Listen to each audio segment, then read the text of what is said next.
Assalamualaikum warahmatullahi wabarakatuh.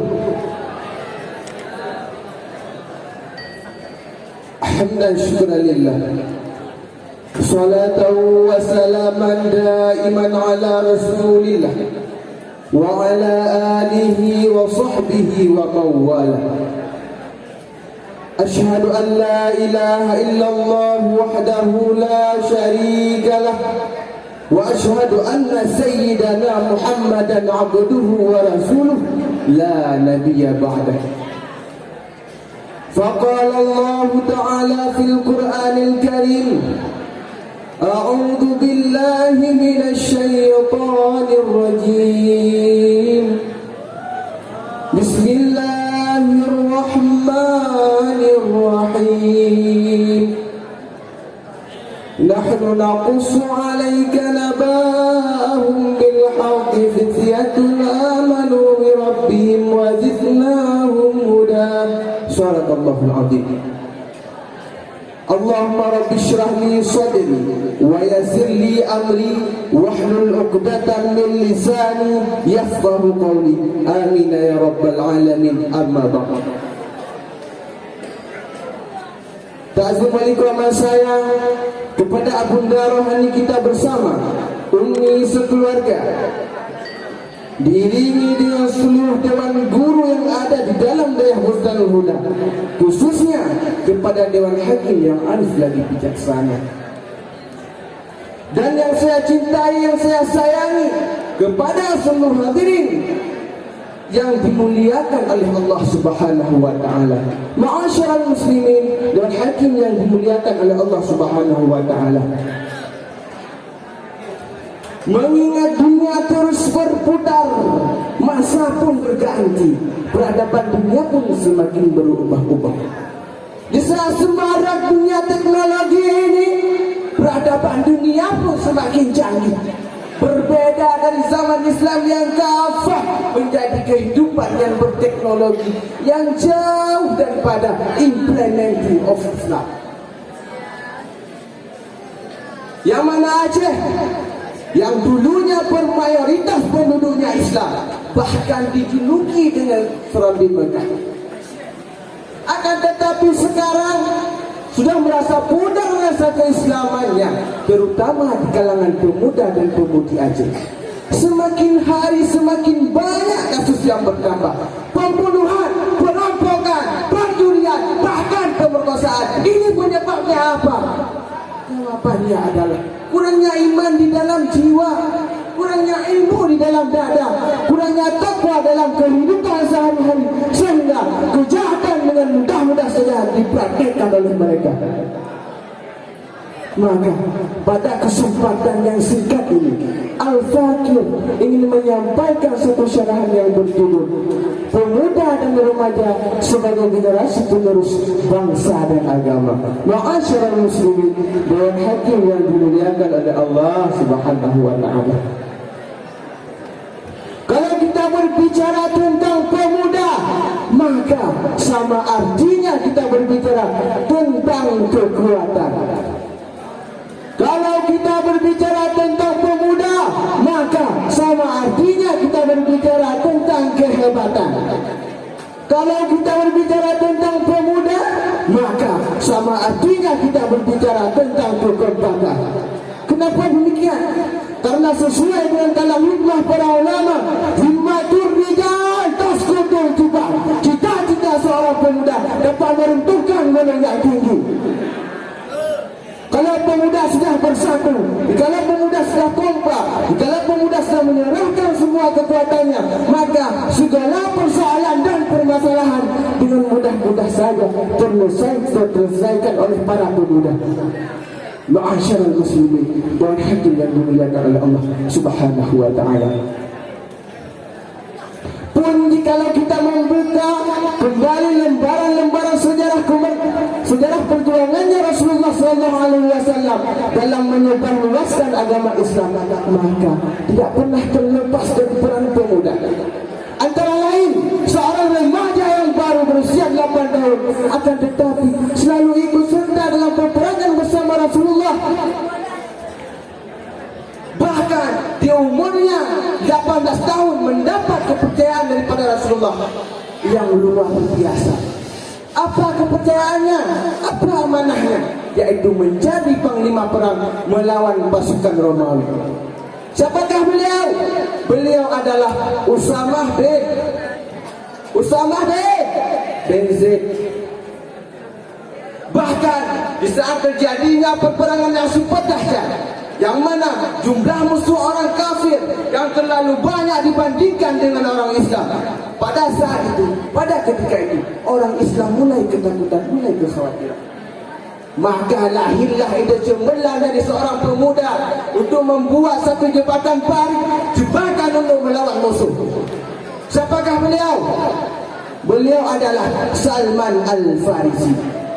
Bahkan terdapat banyak pemuda-pemuda Aceh khususnya yang ikut serta dalam menyebarluaskan agama Islam. Masya Allah. Ma'asyiral muslimin, Dewan Hakim yang dimuliakan oleh Allah Subhanahu wa taala. Pun jikalau kita membuka kembali sejarah-sejarah kemerdekaannya Indonesia dari penjajahan, maka tidak pernah terlepas dari peran pemuda. Dikomandoi oleh Bung Tomo dengan teriakan Allahu Akbar, pemuda-pemuda Indonesia dengan gigih, dengan gagahnya, dengan kekompakannya, dengan kekuatannya, dikomandoi oleh para ulama, selalu mempertaruhkan nyawa dan tenaga demi merdekanya Aceh, demi bebasnya Indonesia dari penjajahan. Allahu Akbar. Ma'asyiral muslimin, Dewan Hakim yang dimuliakan oleh Allah Subhanahu wa taala. Maka wajib dan pantas Al-Quran menganjurkan serta mengajarkan kita untuk menjadi pemuda yang kuat serta hebat untuk ke generasi kita selanjutnya. Sesuai dengan firman Allah dalam Al-Quran, Bismillahirrahmanirrahim. وَلْيَخْشَى الَّذِينَ آمَنُوا مِنْ رَبِّكُمْ فَلْيَتَّقُوا اللَّهَ وَلْيَقُولُوا قَوْلًا سَدِيدًا. Surahul Azim. Yang artinya, dan hendaklah kamu takut kepada Allah, orang-orang yang sekiranya meninggalkan keturunan yang lemah. Dan hendaklah kamu berbicara dengan tutur kata yang benar. Ma'asyiral muslimin dan hakim yang dimuliakan oleh Allah Subhanahu wa taala. Maka marilah kita jadi pemuda yang dibutuhkan oleh bangsa dan agama. Karena kekuatan kita pemuda tidak diragukan lagi, tidak diherankan lagi. Bahkan sang khalifah kedua yaitu Umar bin Khattab radhiyallahu anhu pernah berkata, setiap kali ku hadapi masalah-masalah besar, yang ku panggil adalah anak-anak muda untuk menyelesaikannya. Bahkan sang proklamator Indonesia yaitu Insinyur Soekarno pernah berkata, berikan aku 10 pemuda, niscaya akan kugoncangkan dunia ini. Lihat acara pada malam yang berbahagia ini. Tidak pernah luput daripada guru-guru kita yang masih muda, tidak pernah luput daripada guru-guru kita yang masih kuat. Maka marilah kita ikut jejak sekelompok pemuda Ashabul Kahfi yang selalu taat beribadah kepada Allah, sehingga mereka selalu diabadikan dalam Al-Quran. Antara lain dalam surah Al-Kahfi ayat 13 yang berbunyi, Nahnu naqussu 'alaika naba'ahum bil haqqi fityatun amanu bi rabbihim wa zidnahum huda. Kami ceritakan kepadamu wahai Muhammad, siapa mereka sebenarnya. Mereka adalah pemuda-pemuda yang beriman kepada Tuhan mereka. Mereka adalah, kami beri petunjuk kepada mereka. Ma'asyiral muslimin, Dewan Hakim yang dimuliakan oleh Allah Subhanahu wa taala. Wahai para pemuda, wahai para santri, kita adalah estafet bangsa, kita adalah perjuangan, kita adalah melanjutkan pejuang-pejuang yang terdahulu. Asahkan kekuatan kita, mantapkan ilmu kita untuk suksesnya bangsa dan agama. Bahkan oleh Rasulullah sallallahu alaihi wasallam pernah berkata, sab'atun yudhilluhumullahu fi dhillah yawma dhilla illa dhilluh. Ada 7 golongan yang mana pada saat hari kiamat kelak mendapat naungan daripada Allah. Yang mana pada saat itu tidak ada yang bisa memberi naungan selain Allah. Apa salah satu daripada 7? Syabun nasya fi ibadatillah. Pemuda-pemuda yang tumbuh taat beribadah kepada Allah.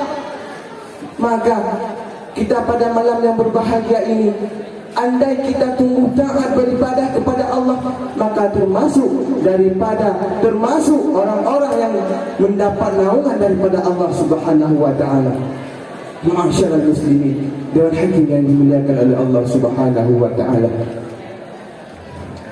Adapun kesimpulannya, maka marilah kita menjadi pemuda yang dibutuhkan oleh bangsa dan agama. Karena sudah selayaknya syubbanul yaum rijalul khad. Pemuda hari ini adalah pemimpin di hari yang akan datang.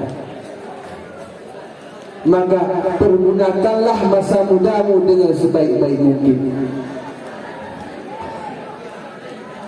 Dikarenakan kita adalah estafet bagi bangsa dan agama. Kita adalah perjuangan bagi bangsa dan agama.